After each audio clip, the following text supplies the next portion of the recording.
Good afternoon and welcome to the next in our Brodies Housebuilding Conversations. My name is Elaine Farquharson-Black and I'm head of our housebuilding team, specialising in the planning aspects of all residential developments, especially new builds. And I'm delighted to be joined today by Jane Wood, the Chief Executive of Homes for Scotland. Homes for Scotland represents around 200 member organisations with a key objective of delivering more homes in Scotland. Jane, you joined Homes for Scotland at the start of June 2022, so it's coming up to your first anniversary in the post. And so I'm keen in a conversation today that we hear about the highs. Hopefully there's been lots of highs and maybe some of the lows of the last year, and then have an opportunity to look forward to some of the challenges and opportunities that you see for the sector in the year ahead. But before we delve into that, I suppose my first question to you, given your background, is why Homes for Scotland? Because you were previously Group UK Nations and Regions Director for BT.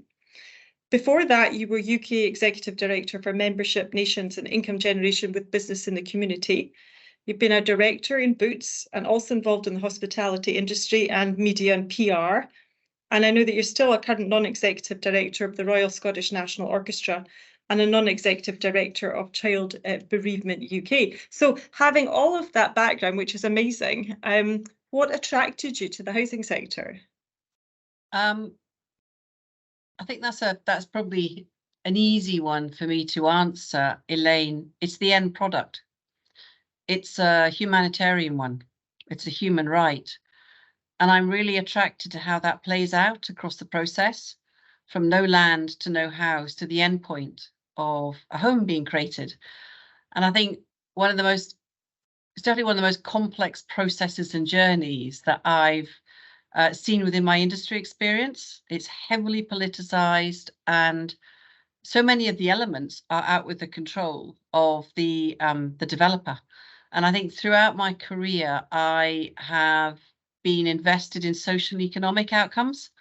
I like to see how they work hand in hand. And I think that really stems from my early days at Boots. And everybody who knows Boots knows a legacy that Jessie Boot left behind in creating affordable medicines back in the 17th century. And I think then working for the charitable sector for 10 years, where I worked across industries looking at their sustainable development behaviours and their impact that they left, their legacy.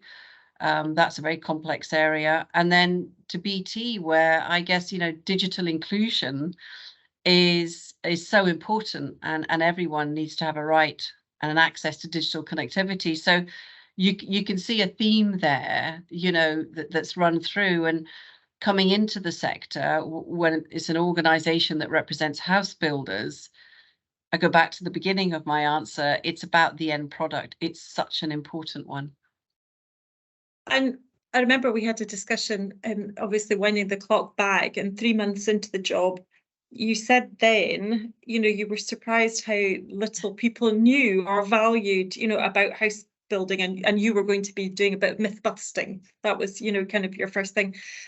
What are some of the things that surprised you that people didn't appreciate about the sector, and you now, obviously being immersed in the sector, are going out and shouting about?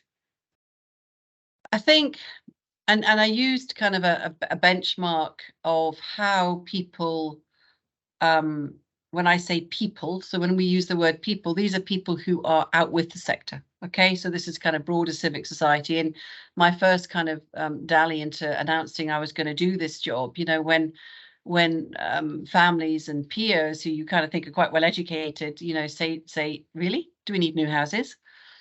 And I thought, gosh, there's a problem here. There's a real problem here. And I think when you then unpick that a little bit more, back to your question about what am I surprised they don't know, things like they don't know the percentage of land that's actually built upon in Scotland, which I think is about 2.8%.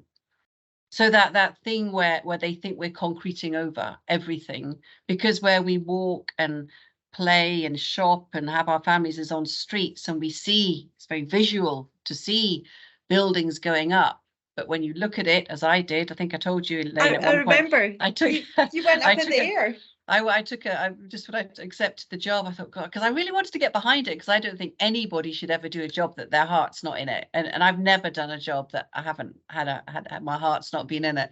And decided to take a microlight flight, because you all know that there's a lot of new houses going up in East Lothian where I live, and I took a microlight flight. I'm never doing it again. I don't recommend it when you're going into a new job at all. But my gosh, you get that perspective. You know, it's a pinprick when you look at the impact it has on people, you know, across all tenures, you know, new houses being made available. Yeah, it's that was one thing. I think the other thing that surprised me was nobody knows who's deciding who builds houses. I think a lot of people think house builders just, you know, they just build wherever they want and make their money and run off. And you know, when you start explaining to people the processes and LDPs and all the rest of it, and then the other thing I think that given, you know, as a society, and certainly professionals, not just in house building, need to understand the businesses where they get their services from and important things. It was the lack of understanding about how regulated this sector is as well. By the time you see those houses, you know, going up, as you say, there's a long process. It's lengthy, it's complicated. There's been a lot of thought put into it from both the house builder side and the local authorities side about where it should go and what it should look like. I think you're right. Can I say one other thing that might be a little bit controversial? I was also quite surprised how selfish people are. Those people who are living in houses. I get a lot of it in my community, again, because there's a lot of building going up.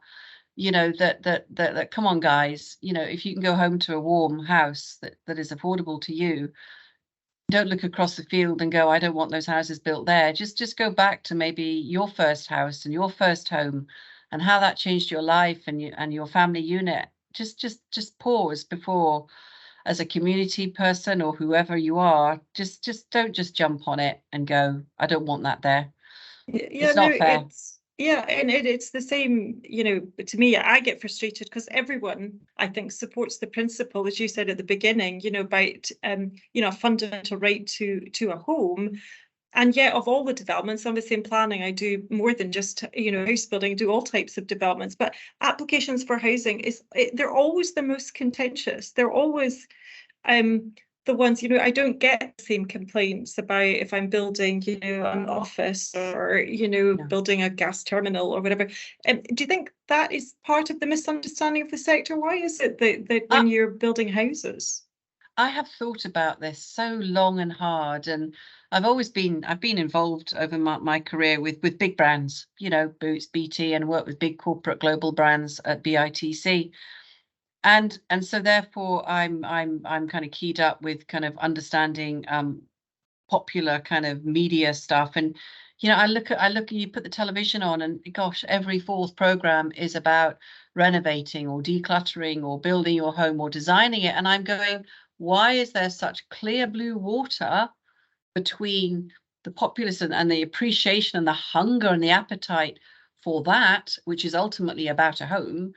And then when you're building them, it's, as you say, it is so emotive in communities. And that's why I call it selfishness, because I think who do they think they're building these homes for? They're building homes because there's a need. Homes are built on the back of needs, you know, societal needs around our populations. And there's a huge gap there. And it's about educating, Elaine. You know, people say to me, okay, Jane, well, you say that, what's the solution? The solution is educating. So how do we do it? How do we go about, you know, winning hearts and minds of those doubters, those people? Yeah, the first things that I often get asked is, where are all these people coming from, you know, to live in these houses? But as you say, house builders don't build them if there's not a need for them. So what do we in the house building industry have to do to win over the populace? I think the hearts and minds thing is going to take a kind of a completely different approach to storytelling. I think that house builders work incredibly hard to market, you know, to attract the footfall to the sites and attract customers. But these are probably customers that are going to buy a new build house.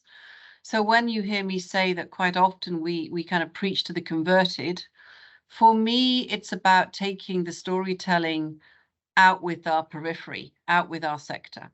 So when you think about the people that influence, back to we were saying about the perception of house building, not the customers, let's park them just now, but when you think about other opinion formers, people who sit on community councils, trade associations, media that's not our sector, think tanks, academics, people that we wouldn't normally speak to, we need to reach them and get other voices to be ambassadors for this industry sector. We need to intellectualize that psychological impact or the impact if it wasn't built. And we quite often don't hear anything about, oh my gosh, if that's not built there, this is going to happen. So I'm not talking we need to catastrophize, but we are in a critical shortage of housing situation. So we need to create a humanitarian approach to, if we don't build the houses, it's just not people moving house on a whim that are affected because they want to move out of a city into the countryside. You know, these are people that are starting families, that are taking their skills, their intellect, their money, their pound, into rural or urban conurbations.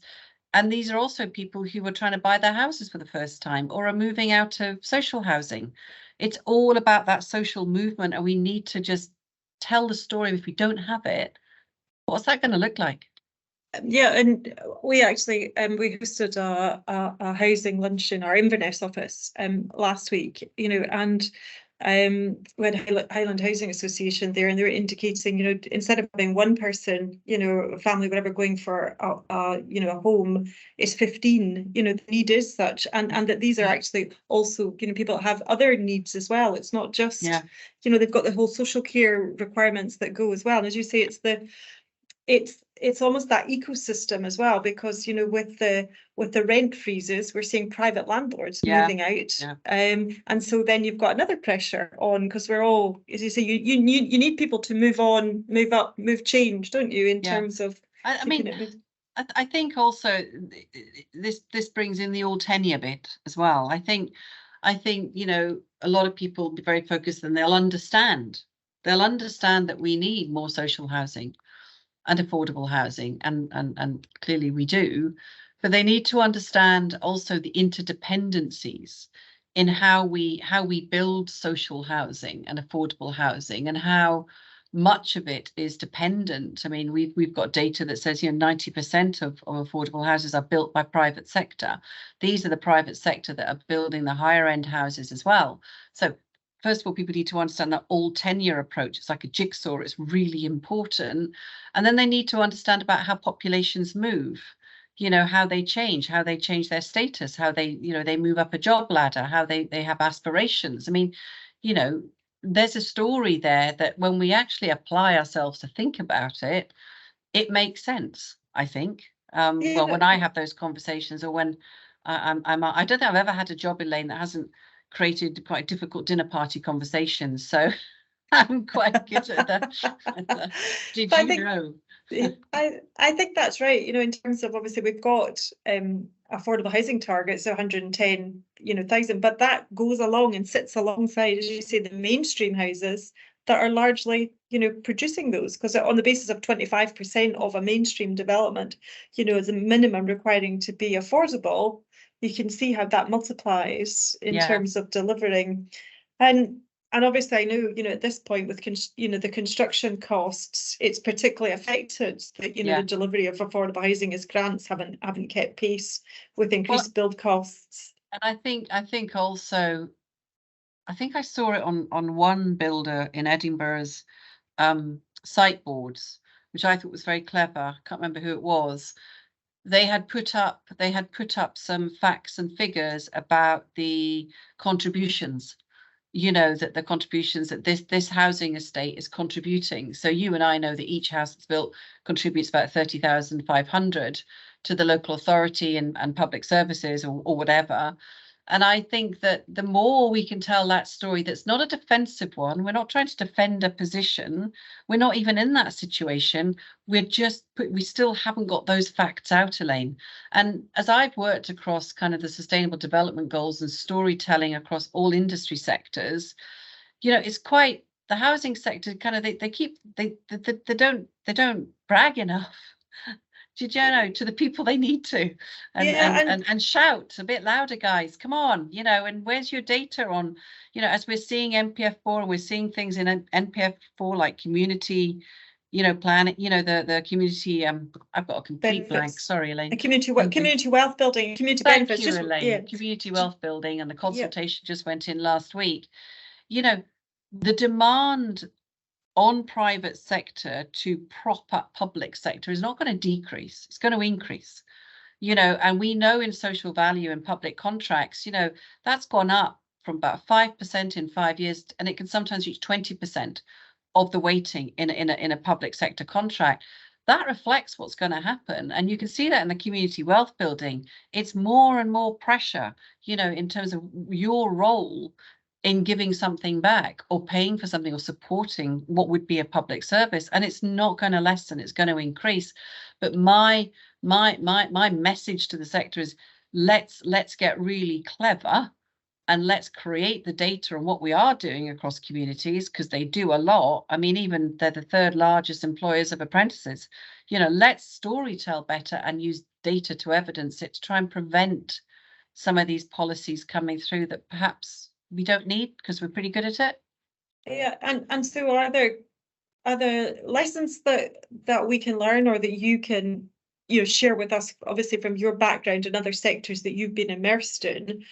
And you said there, you know, we don't shout loudly enough, you know, in house building about all the good things to do. Are there other things that you've taken from, you know, your sectors that you previously worked in? So, well, actually, that could work here, or that's something that house building should look at more? I think, I mean, there are quite a few kind of things that are, we've got our lunch on Friday, our annual lunch, and we're attracting, you know, nearly 1,000 people to it. It's the biggest event in the sector for Scotland, and we're the only organisation that represents house building. So it feels it's incumbent on us, if you like, Elaine, to change that perception. It is one of our key strategic objectives. And I think learnings that I think I've seen work across other industry sectors is always measurement. So don't do it and don't measure, you know, and not measure it. Don't do it, not measure it, and then don't tell anybody, you know. And the other thing is don't ask people questions you know the answers to. We need to put our head above the parapet. And, you know, we're looking at, in Homes for Scotland, we're looking at a key opinion formers survey, you know, so we can get a benchmark of what those people out there actually think of new home building. You know, the academics, you know, what do you know, if you go to these people who are professionals or community groups and you say, what do you think new housing contributes in terms of climate change? Do you know, and you ask these questions, what's the last story you can recall about new house building? You'll get a lot of information that will tell the house builders what people don't know. And that in turn can change how they storytell. So that's certainly one thing. And I think the other big ticket item, Elaine, for me, and we've mentioned it already, is to collate all the data this sector does in Scotland across maybe 9 of the Sustainable Development Goals, you know, and feed in to the Scottish Government outcomes by showing them what we already do, because we can't get away from the fact we've got this coalition government. You know, there is a big push, and it's right to push the green agenda and the climate change agenda, but the unintended consequences, if we're not giving the data on what we're already doing or the challenges we have in doing it, then, you know, I think we're making a mistake. And we're a bit behind the curve as a sector on some of the measurement and storytelling, I think. Yeah. Made me nervous, so you're saying asking questions that you don't know the answers to, because as lawyers, we only ask questions that we know the answers to. Litigation, you're taught as a lawyer, never ask questions. That's because you're getting paid for it, Elaine. But that's as you say, is how you find out things. You don't know what you don't know. Yeah.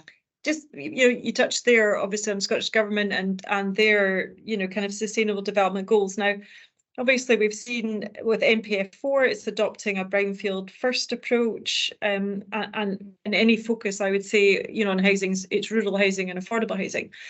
What do you think are the challenges for the industry in seeking to deliver the Scottish Government's ambitions? And do you think the Scottish Government's doing enough to incentivise developers to take on the challenges of brownfield rural developments? You know, I mean, brownfield, I mean, you'll know better than me.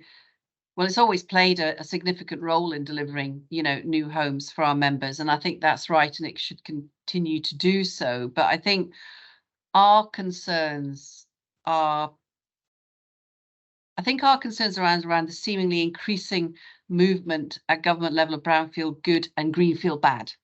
And it just isn't that simple. We can't be binary about this at all.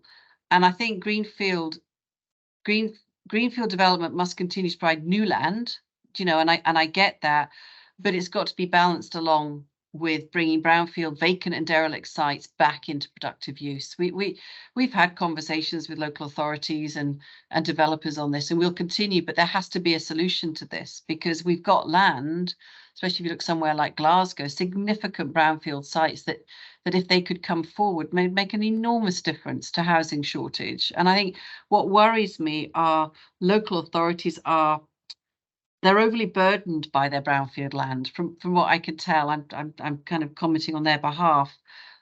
On one hand, they're not meant to bring forward any new greenfield land, but on the other, they receive absolutely no support or additional funding or assistance from national government to get the brownfield land delivering. And I think there's something, it's always going to be slower to deliver brownfield, but I think there is something about it where we've got to look at the climate change agenda, but we've also got to look at the financial modelling. I think we've got to get a bit more creative about creating a financial model or a joint venture or working with local authorities to get these buildings going. I think there are great opportunities from what I hear, and I'm still listening, Elaine. You know, I'm still listening, but I think brownfield's one, yeah, it's a chunky issue. Yeah, it feels to me as if we're almost going to have to go through, you know, I hope not a 10-year local development plan cycle till, you know, people realise we don't have as much brownfield land or it won't come forward as quickly, you know, as they think, certainly in, you know, areas like Aberdeen or Aberdeenshire, you know, your rural areas, but not as rural as, you know, the kind of the Highlands. There isn't enough. And I also query, you know, if you look at Edinburgh, there's still people working in those allegedly brownfield sites. So where are they going? They're going to go to a greenfield site? That's. I hate to state the bleeding obvious, but it just seems that if we're going to deliver this, we're going to need kind of a much more holistic approach to land allocation going forward. It's just, I mean, I think, and then, you know, rural housing is a different issue. And like you know, we hear a lot, and the Scottish government is very committed. I think, you know, they've got their rural housing kind of ambitions, but, you know, and we're talking to them at the moment, but they've got to appreciate that a lot of rural housing is delivered by SME builders, and they've got their own challenges, right? Yes, and again, that was discussed at our lunch, where they say that, you know, actually it's really hard now because you have so much, you know, upfront costs, you know, so much, you know, assessments, all the work that's going up. It's cash flow is very, very hard for the SMEs in terms of that extra burden now in the planning process of what you've got to be doing upfront. Yeah, some people who know us will be aware that, you know, when I came in, there was a small scale builders kind of report published. It had about 20 recommendations in it, and we've kind of done a deep dive into those. It came out just before COVID, so it was a good opportunity to rethink this, because I think we've got to get bespoke kind of solutions for SMEs, and it'll be around, as you say, finance, it'll be around planning, and it'll probably something in there about relationships and working with utilities as well. But the thing is, and I'm going to say this because I always witter on about data. At the moment, we don't even have a picture of how many SME builders there are in Scotland.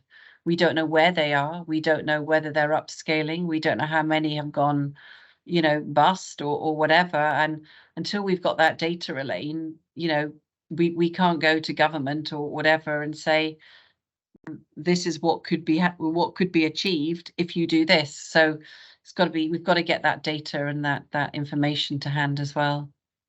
Do you think, you know, if you've come into the sector at a time, you know, when we've got rising construction, costs. We've got the move to kind of net zero. We've got, struggling in terms of supplies and labour. We've had COVID or whatever. Do you think it's one of the most challenging periods, for house building that we've had in decades, just at a time when we need more houses? I think it is in Scotland. I mean, I know it's tough down in England, right? I'm not taking away from that, but I think in Scotland at the moment, and this is reflected in our strategy, Elaine, for the first time, I think in Homes for Scotland's history, we've put in as one of our outcomes, creating the case for investment in Scotland. And that's more for builders wanting to come up and build here, or our PLCs, because Scotland is becoming, I think, from what we're hearing, quite difficult and not quite such an attractive place to invest in. And I think, we've got to be cognizant, and I mentioned it earlier, we've got a coalition government. We've got to be able to evidence what the industry is achieving. And I think that's important. And I think that it's for me, the biggest challenge at the moment. It is really hard. In Scotland, if you want to differentiate why it's harder here, I think it is around that policy environment. I think that we've got to get on a front foot in terms of future-proofing the industry against future policies, because I think if we don't, those unintended consequences are going to hit us on top of labour and all the things that you've already listed.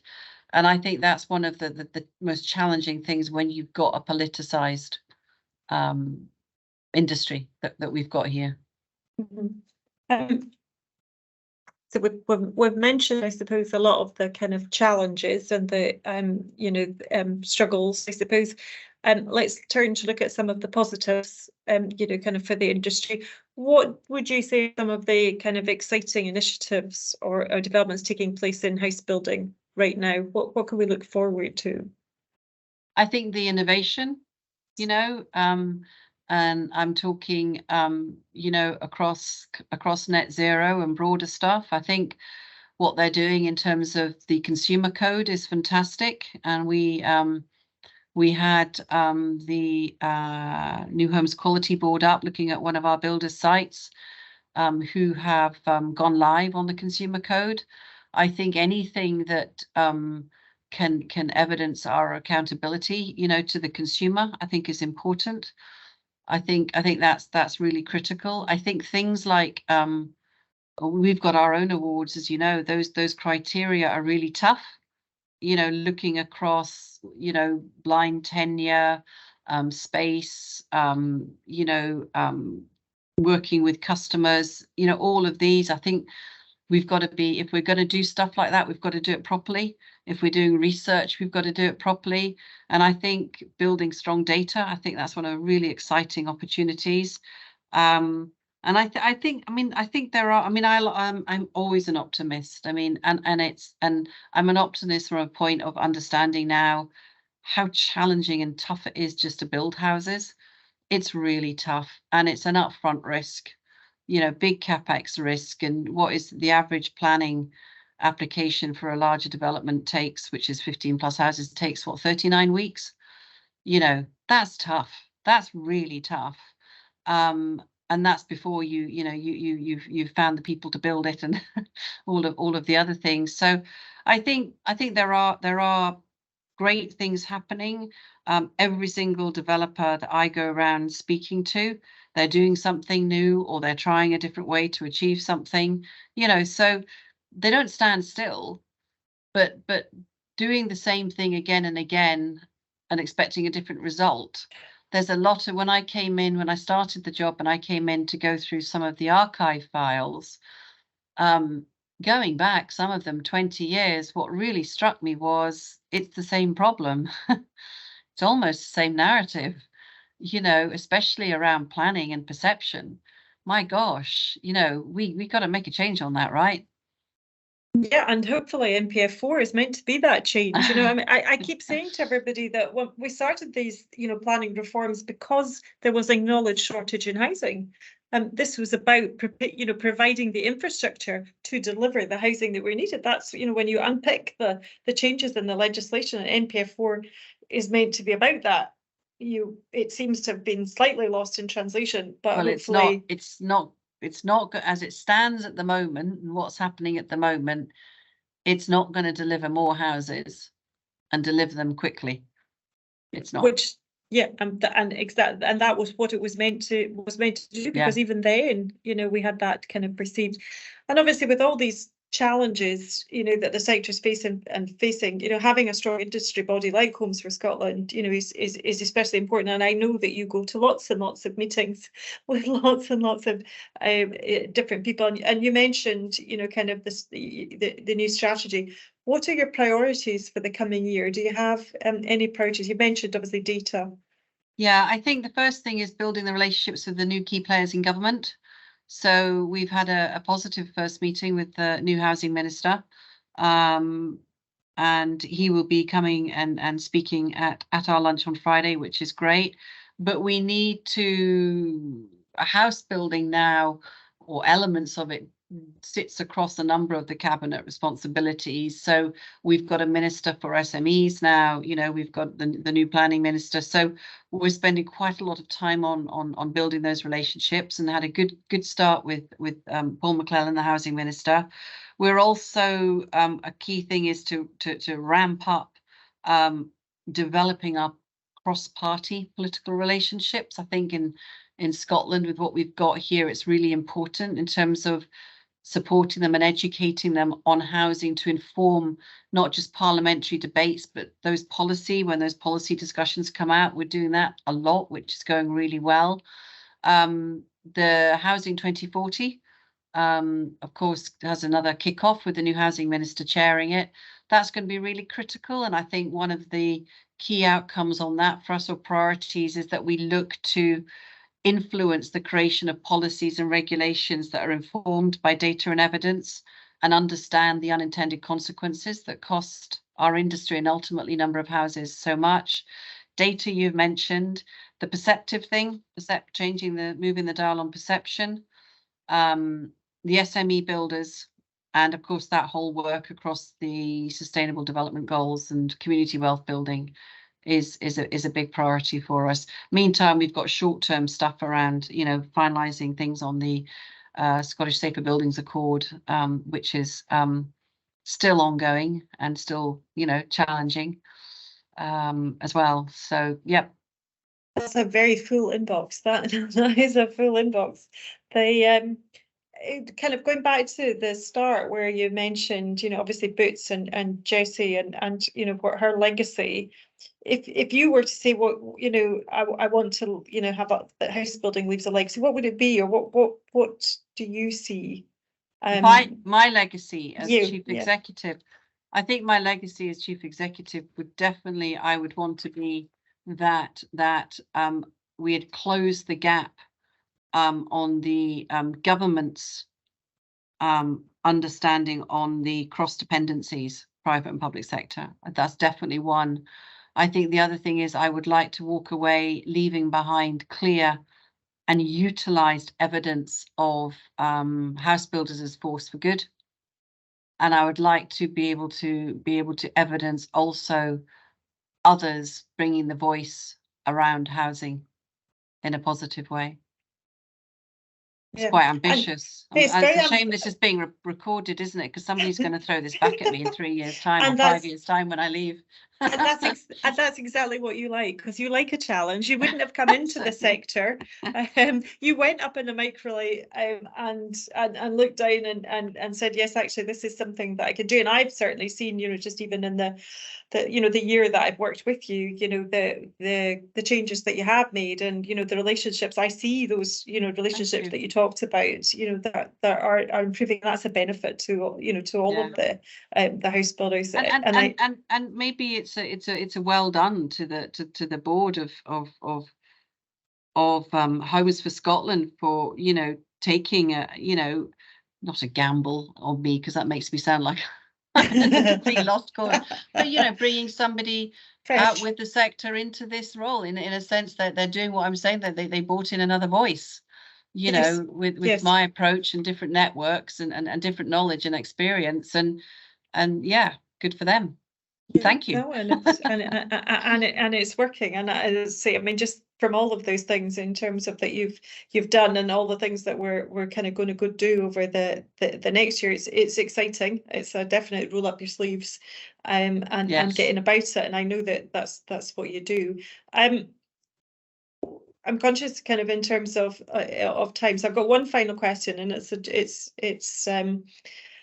a change because we did these house building conversations, and we had a different question. So you're the first one of the new questions, and that is, you know, what is the one extra special feature you would like to add to your new home? So you're building a new home, or in your home just now. What's that one special feature that you either have and you say everybody should have, or you would like?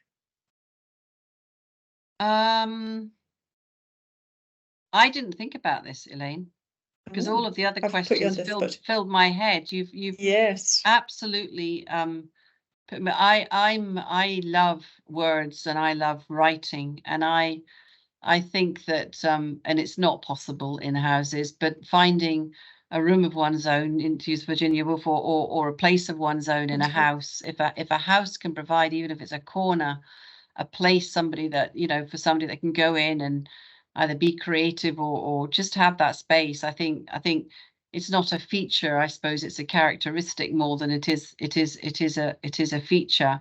But I also think that anything that allows people to extend how they live, you know, it's not a feature in a home, something that challenges them. It might be a garden, it might be something, you know, around technology, or, you know, for elderly people, that they can stay in their home because they've got cameras wired up and movement detectors.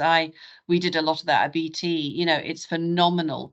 So I think a feature that allows people who, you know, who struggle a bit but can stay in their home, that's something that I am really excited about, the technologies coming through on that. Yeah, and I think the smart homes, where Yes. they know the person's routine, and if it's not the same for any particular reason, then that allows them. I think that, and that's obviously linked to, as you say, the longer you keep people in their homes and out of hospitals, then, you know, that kind of saves money, and it's back to, as you say, knowing the wider benefits that housing has. That's actually got, you know, in health and well-being, obviously, is a key point. If you've got a safe, you know, space and home that you are secure in. Yeah, it's interesting, isn't it? Because when you think like that, I think one of the things people don't understand is that well-being and educational and physical well-being outcomes that having a house gives us as human beings. We forget that. Yes, hugely. Yeah. There's the book by Hashi Mohammed that's all about that, in terms of, you know, and it's a really good book in terms of, but everybody having that start in life as well. Yeah. Well, Jane, I'm conscious you've got that busy schedule, you've got all of those things to do, and you've got lunch to prepare for on Friday, which I'm looking forward to, and the awards and seeing all the winners. But thank you so much for your time. It's a pleasure, Elaine, and thank you for being gentle with me. And to everybody that's listening, thank you. Tune in for our next house building conversation in due course, and goodbye.